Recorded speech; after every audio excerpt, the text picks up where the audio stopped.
सुन्नु भएको छ है। हामीले पुनर्निर्वाचित सांसदहरूले हाम्रा अनुभवका विषयहरू पनि राख्यौँ।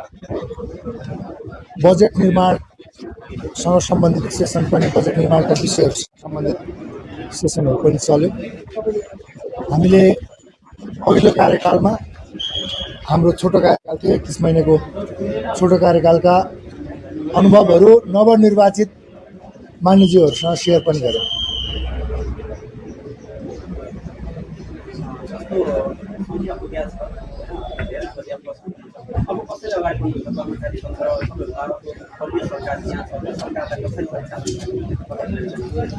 सबैभन्दा मुख्य कुरा मुहान हो।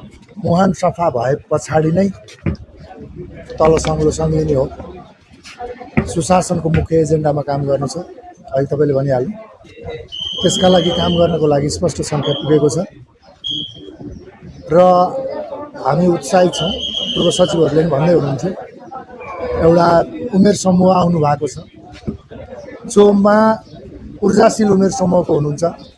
पूर्व सचिवजीहरूले पनि भनिराख्नु भएको छ, आउने 5 वर्ष जनअपेक्षा अनुसार र सुशासनका लागि, मुख्यतया सुशासनका लागि मुहानदेखिकै काम हुन्छ। मुहानदेखि काम भएपछि सङ्लो भइहाल्छ तल। अहिले यो ग्यास र पेट्रोलको जो भाउ बढिरहेको छ, अब अधिक भइरहेको छ, यसमा हजुरहरूको के छ? यो तपाईँले बुझिरहनु भएको छ किन भनेर प्रश्न गरिरहनु भएको छ। खाडी युद्धका असरहरू देखिन थालेका छ।